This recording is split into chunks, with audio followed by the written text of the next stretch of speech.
What's up, my wizards? It's Dev, SBMTG, down there we're like magic.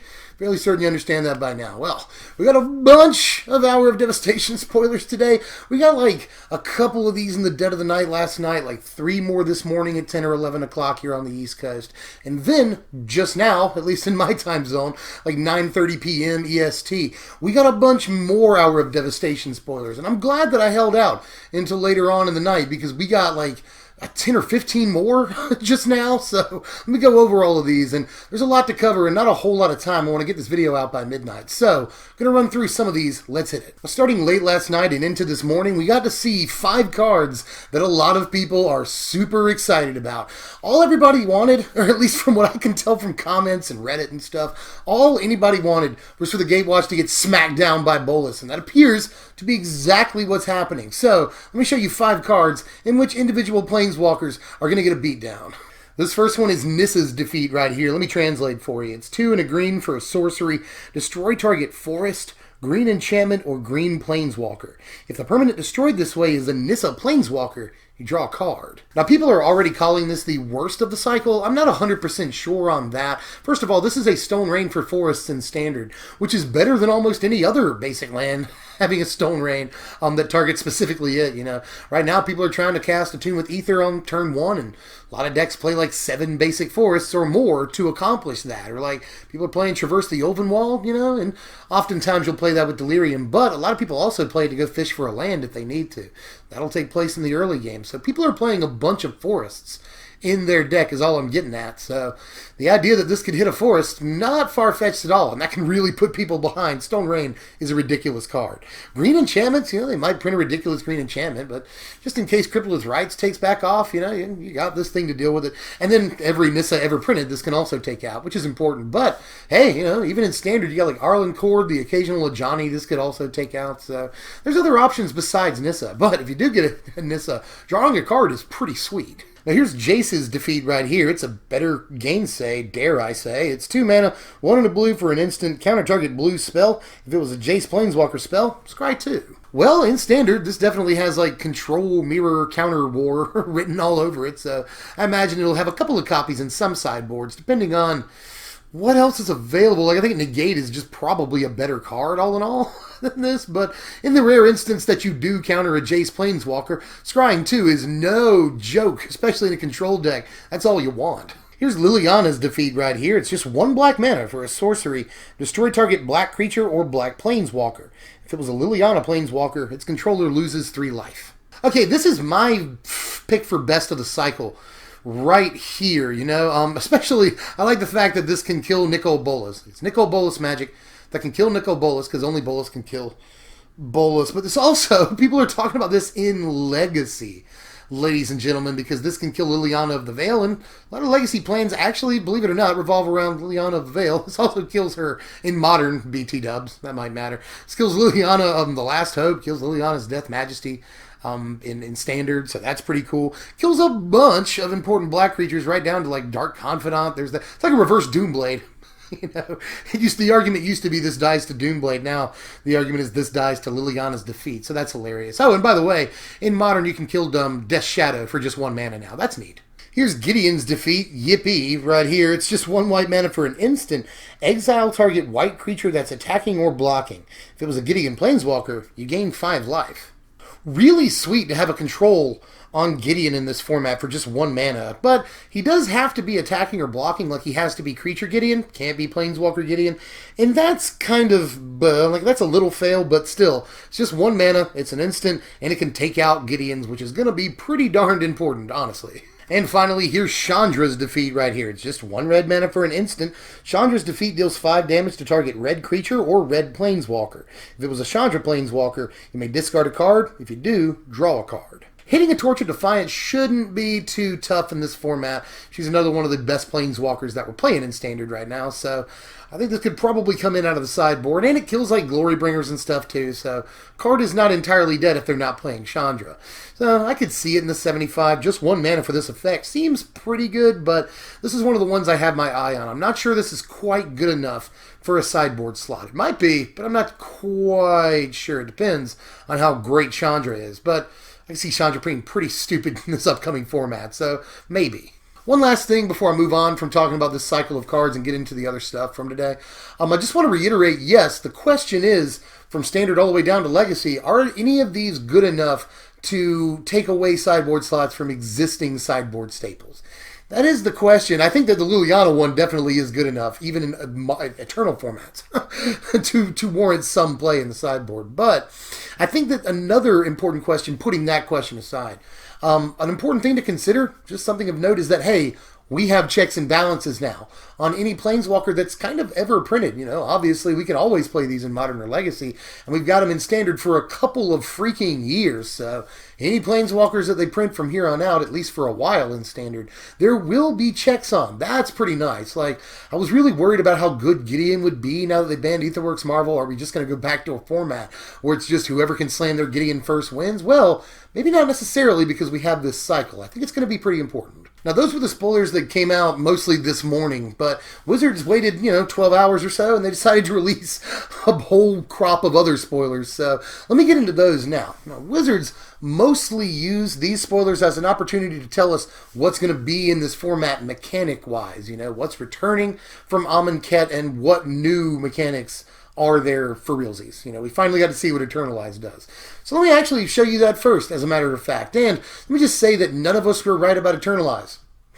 We all thought it was going to be maybe indestructibility, or maybe you get an emblem with that creature's ability on it or something like that. There were a couple of pretty solid ideas out there for what Eternalize was, but let me go ahead and show you what it actually is. Here's Steadfast Sentinel right here. It's 4 mana, 3 and a white for a human cleric. It's a 2/3 with vigilance, and Eternalize 6. It's 4 and 2 white on this one. Exile this card from your graveyard. Create a token that's a copy of it, except it's a 4/4 black zombie human cleric with no mana cost. Eternalize only as a sorcery. Okay, so apparently with Eternalize you'll always get a 4/4 zombie with its abilities. Now, that makes the cat make a little bit more sense. We saw Adorned Pouncer the other day. That means that if it's in your graveyard and you pay 5 mana, you now get a 4/4 double striker, which makes 5 mana make a lot of sense. In this thing's case, you get a 4/4 vigilance. 4/6 out of your graveyard. Well, it's not the worst it could be. This will definitely be a good card in Limited, which is a going trend with a lot of the stuff that they showed us today. Well, it's just nice to know what Eternalize actually finally does. I'm not 100% sure. I probably would have taken Indestructibility over this, but it's still neat, and there's some interesting design space around it. You could have like a 5/5 or 6/6 guy that costs less mana to Eternalize than his casting cost. That's kind of cool, Or you could just have something that Eternalizes for a bunch of mana, but when you play it out of your hand, it's just like a 1/1 with 3 keyword abilities or something. That could be a thing too. There's a bunch of interesting design space on Eternalize the way they've done it here. Although it's definitely off the wall. It's not what any of us expected, but that's kind of good. We also got our first non-leak look at the Afflict mechanic right here. This is Kenra Eternal. It's just 2 mana, 1 and a black for a 2/2 zombie jackal warrior. With Afflict 1, whenever this creature becomes blocked, defending player loses 1 life. This is underwhelming compared to Wildfire Eternal, but still, it's nice to know that Afflict is a real ability. It's, no joke. This is an actual thing that exists. And a 2 mana 2/2 in black is actually something you kind of don't see all the time. It's got a relevant creature type, and it's got not necessarily an evasive ability, but it's nice to know that Afflict creatures will, always deal damage no matter what, unless there's spot removal involved or something. But that's kind of nice to know. This guy, when he swings in, unless he's killed by a fatal push or something, is always going to deal at least a little bit of some damage, and I like that idea. Wizards also made sure to tell us that there's going to be more zombies, and not just zombies that are white. There's going to be more traditional zombies, like Lord of the Accursed and stuff. They're going to be in this set. They showed a couple of them to us here. Specifically Marauding Bone Lasher and Accursed Horde here. Marauding Bone Lasher is also a Minotaur, so yay, there's more support for the Minotaur deck in Standard, but it's just a 3 mana 3/3 that can't attack or can't block unless you control another zombie. It's cool that it can't attack, by the way. That's kind of neat. Very, very aggressive, which, you'd rather have that in the shell this deck goes in, so that's kind of cool. Accursed Horde, though, actually kind of looks good. It's 4 mana, 3 and a black for a 3/3 zombie. You can pay 2, 1 and a black, to have target attacking zombie gain indestructible until end of turn. I would have liked this more if it was just target zombie. I hate the word attacking on the card, but that's still pretty great, especially in combination with something like Lord of the Accursed, Lord of the Curse can give all the zombies menace, and the zombies they actually can block can get indestructible with this guy. I like that interaction, but overall I don't know that he's good enough to see real standard play, but I said that about a couple of zombies that are currently seeing standard play. But 4 mana just seems like an awful lot for this guy. But indestructibility is not a sneezable keyword ability. That is a very, very good keyword ability. So I might eat my words here. Indestructibility is extremely powerful, but it comes at a price. 4 mana is a lot. Wizards also made sure that we knew that Exert would be carrying over from Mtg. We got to see a couple of Exert cards here today. Here they are. Here's Kenra Scrapper right here, sorry, an Oasis Ritualist. Kenra Scrapper is just, a good limited creature. It's 3 mana, 2 and a red for a 2/3 Jackal Warrior with Menace, and you can exert it when it attacks. If you do, it gets +2/+0 till end of turn. So hey, 4 power Menace guy when you exert it. That's whatever, that's fine. Seems okay. Maybe you'll like a 23rd creature or something. But Oasis Ritualist is an interesting one. It's 4 mana, 3 and a green for a 2/4 Naga Druid, and you can tap it to add a mana of any color to your mana pool. Well, pretty sweet. Or you can tap it and exert it, neat, to add 2 mana of any one color to your mana pool. Okay, so it exerts without attacking. That's newish. That's kind of cool. And it adds 2 mana of any color to your mana pool. That's awesome, and you might only need to do that like one time to get out something really big and juicy. So I actually really, really like this a good bit, although I just kind of like it. I didn't say it was amazing. Again, just like I said on the last card there, 4 mana is a lot. 4 mana is so much, and I guess on turn 2 you'll play a mana dork, turn 3 you'll play this guy, and then turn 4 you're set up with a lot of mana. 7 mana specifically, should you want it, or 6 mana if you don't want to exert the Ritualist. So all that seems good, but I'm just not 100% sure that it's good enough. More returning mechanics. Wizards also made sure that we know that cycling is going to carry over, which is great. I actually really, really like that. Anytime you get to up the concentration of cycling cards in Standard, I'm a very happy man, especially when you do it the way they did it tonight. Not only did we get cycling cards, not only did we get more cycling lands, but ladies and gentlemen, we got cycling deserts. Here's Desert of the Indomitable and Desert of the Fervent right here. They're just basically deserts. They come into play tapped, they tap for a color of mana, and you can cycle them. Pretty excited about this, especially considering there's a couple of cards for limited play is what it looks like, that specifically say if you have a desert in your graveyard, they become better. So that's kind of cool. And I always like cycling lands, and being able to put lands into our graveyard may be kind of somewhat important in this format. We just saw Rama Map Excavator, I think was the name of it, and we've got like Gitrog Monster and stuff.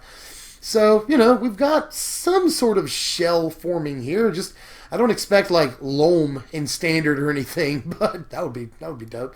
But maybe we see some kind of competitive lands deck forming up here, I hope. By the way, there are actual creatures with cycling as well that they previewed. Here's Angel of the God Pharaoh and Inferno Jet here. And both of these are fairly standard. Angel of the God Pharaoh, AGP, is 6 mana. That's 4 and 2 white for a 4/4 flying angel with cycling 2. And then Inferno Jet is also 6 mana, 5 and a red for a sorcery that deals 6 damage to an opponent, or you can cycle it for 2. I'm not entirely impressed by either one of these, even though Inferno Jet does deal 6 damage. I think, again, 6 mana is kind of a lot to pay for that. Although, you can cycle it. Maybe it's not terrible, although it probably is. It probably is. If it had the option to hit creatures, I would definitely consider it, but even as the coup de grace on a burn deck, I just think it costs way too much because burn decks don't want to play a whole lot of lands. And what can I say about Angel of the God Pharaoh? In draft or sealed, if you get this, you'll probably play it. 6 mana 4/4 flyers are playable. Definitely, any big meaty flyer is playable and limited, but it's just not incredibly exciting, although it is good. Fine card in limited environments. There's yet another theme returning from Amonkhet that I actually didn't think would be returning, and that is Aftermath. We got to see at least one Aftermath card today, and who knows how many more there are going to be in this set. But anyway, here's Grind to Dust right here. Well, the grind half, you cast this out of your hand, is 2 mana. That's 1 and a black for a sorcery. Put a -1/-1 counter on each of up to 2 target creatures. In Dust, you'll cast out of your graveyard. You know how Aftermath works by now. It's 4 mana, 3 and a white for a sorcery. Exile any number of creatures that have -1/-1 counters on them. Look at the synergy. Gospel Truth, I actually don't think this card is god-awful. I don't. I hate the sorcery speed on grind. I really wish that was instant speed, so the card would be like strictly better than Splendid Agony. I think that'd be nice. But even barring that, I got a feeling about it. Although I don't think it's going to see like a whole bunch of mainstream standard play. It is at least possible 2-for-1, okay, that few and far between, but possible 2-for-1. You don't have to put -1/-1 counters on different creatures. You can put them both on one guy for just 2 mana. That's at least okay, you know, that's fine. And when you cast it out of your graveyard, you know, you can kill something that you've put -1/-1 counters on with another card, you know, like maybe an Abzan, Hapatra deck or something like that, who knows. I just think that the card has a fair amount of applications, and I'm kind of giving it side eye. I'm not really sure that it's an incredible card or anything. I'm not saying that at all. I don't think it's going to see a whole lot of play, but it's still, there's just something about it, you guys. Removal twice is always nice. And then there's the obvious function of the card. I mean, how they want you to play it is you weaken a couple of guys, buy yourself a couple of turns. That's enough mana to cast the second half, you know, dust out of your graveyard. And then you kill those guys. You put -1/-1 counters on. The problem with that is that it's basically 6 mana, kill any 2 guys. That's actually not bad. Now that I think about it, 6 mana sorcery speed, kill 2 creatures is probably okay. I mean, again, I don't think that's like the best card ever, but, you know, 6 mana for a 2-for-1 is probably about the going rate, really. And then, of course, there's the dream where you have, like, Archfiend of Ifnir or something, and you just put a -1/-1 counter on, like, all their guys, and then you cast Dust out of your graveyard, and you just, like, one-sided Wrath. That could also happen. I mean, it could, right? I mentioned it briefly earlier that there's a couple of cards we saw today that care about deserts being in your graveyard or in play under your control. Might as well go ahead and show you those. Here's Sand Strangler and Sidewinder Naga right here. Sidewinder is 3 mana, 2 and a green for a 3/2 Naga Warrior, and as long as you control a desert or there's a desert card in your graveyard, it gets +1/+0 and has trample. So 4/2 trample, it could be better. Sand Strangler is 4 mana, that's 3 and a red for a 3/3 beast with when Sand Strangler enters the battlefield, an ETB effect. If you control a desert or there's a desert card in your graveyard, you can have Sand Strangler deal 3 damage to target creature. Sidewinder is just okay in Limited, but in Limited, Sand Strangler seems pretty darn good if you can get a few deserts, you know. If you can draft like 3 or 4 deserts, Sand Strangler's at least playable. 4 mana 3/3s are, you know, sort of the baseline in Limited, so it's playable for that reason. But if you can turn this into like a slightly worse Flame Tongue Kavu, it's actually bonkers in Limited, so it's probably worth playing. Now, before I get to like my 2 favorite cards of the day, I'm going to show you the rest of the boring draft fodder. I'm going to really run through it here, so keep your hats on. Here we go. Here's Defiant Kenra right here. It's 2 mana for a 2/2 in red. You don't see that all the time, do you? It's kind of crazy. I've only seen that like one other time. That's kind of special. Here's Carrion Screecher right here. It's 4 mana. That's 3 and a black for a 3/1 flying zombie bird. That's cool creature type, but that's just about the best thing about the card right there. Oh, here's Gilded Ceradon right here. I didn't talk about it when I was talking about deserts. It's 5 mana for a 4/4 beast. Whenever Gilded Ceradon attacks, if you control a desert or there's one in your graveyard, target creature can't block this turn. That's pretty cool, but at 5 mana, they probably have more than a couple blockers at that point, but still playable and limited. So at least that's a decent card, right, guys? Also, here's Open Fire. It's basically a worse Searing Spear. Thanks for the slap in the face. Kind of sucks this isn't Lightning Strike. A whole extra mana for Lightning Strike is not exactly where any of us want to be, but at least it's playable and limited. You'll play it. You will. Okay, so plowed through that. Let me go ahead and show you my 2 favorite cards of the day, starting with a card that looks like it should definitely be mythic, but it's only rare. So here's Hour of Revelation right here. Now, Hour costs 6 mana. That's 3 and 3 white. That's a pretty big commitment to white mana there. It's a sorcery. Hour of Revelation costs 3 less to cast if there are 10 or more non-land permanents on the battlefield, and you destroy all non-land permanents. Now, this card is neat. You know, it looks like it goes in a control shell, but again, you have to be pretty dedicated to white mana. So we're looking at like blue-white control and probably not a third color there, I would imagine.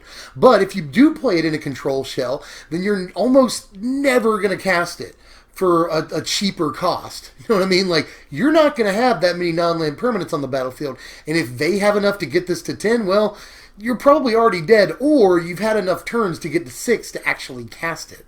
And not only that, but if you can't get 3 white mana out, it doesn't matter if you get the discount, you still can't cast the stupid thing. So there are goods and bads and ins and outs to this card, but I will say that Destroy All Non-Land Permanents is a pretty sweet line of text, especially if it can only cost you 3 mana. Oh, and by the way, I just want to point this out. One of your non-land permanents can definitely be Selfless Spirit.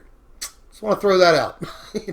Have your Selfless Spirit out, cast this for a discount, sacrifice the Selfless Spirit. All of your stuff stays. One-sided Wrath of everything, planeswalkers and artifacts and enchantments included. It's a pretty powerful card. Again, if you can just cast this for 3, this is the cheapest you'll ever get this effect for in the history of Magic. So I don't want to count the card out. It definitely looks great. A board wipe for literally everything non-land for just 3 mana or even for just 6 mana. Come to think of it, actually not too bad. And Control needs a reset button like this. It just all depends on whether or not it's worth committing to white that much. Honestly, the aggro decks that you're going to want a panic button like this against are going to kill you before you get to 6 mana if everything goes their way. So I'm not sold, but I'm not counting it out either. And I would be remiss if I didn't say that this is probably meant for Commander play. Probably meant for Commander play. I should have said that forever ago. I really want to get to it in Standard, but you'll be Commandering with this for until the end of time. But I finally get to show you my favorite card of the day. Favorite card of the day, ladies and gents, here's the Scorpion God right here. The Scorpion God. How awesome is that? 5 mana, 3, a black and a red for a 6/5 legendary god, which doesn't have indestructible. Whenever a creature with a -1/-1 counter on it dies, you draw a card. And you can pay 1, a black and a red to put a -1/-1 counter on another target creature. And when the Scorpion God dies, return it to its owner's hand at the beginning of the next end step. What is this? So you're telling me, right, you're trying to tell me right now that for 5 mana, we get a 6-power guy that's not Grasp of Darknessable and not Fatal Pushable. That's kind of important. That functions as a card advantage engine. That's sweet. He's a mana sink that kills creatures. Super dope. And he's kind of unkillable unless you exile him. Like, what? That's good. That is good. For 5 mana, I think that you've made this as good as it can get. And yeah, I know, 5 mana is a lot. Whatever. Devin, this isn't good enough. I know some people are actually going to say this isn't good enough, but I think that this is pushing red and black an awful lot. I love this card. Love the flavor of it. By the way, not only all that stuff that I just mentioned, card advantage, mana sink that kills stuff, unkillable itself. Yeah, oh, that sounds fine. Whatever. You get to play something called the Scorpion God. Understand that. Oh, and by the way, I don't even have to tell you, Commander staple, Wizards and Witches, like obvious Commander staple right here. Just such a cool card, man. Love the flavor on it. Love that it's a Scorpion God. I can't mention that enough. And just like, one more time, guys. Let me just go over this one more time, because I know that some spikes are going to say that 5 mana creatures like this are just not going to be good enough. But again, if you resolve it, it can't be grasped. It can't be Fatal Push. I think those are both pretty important points to make right now.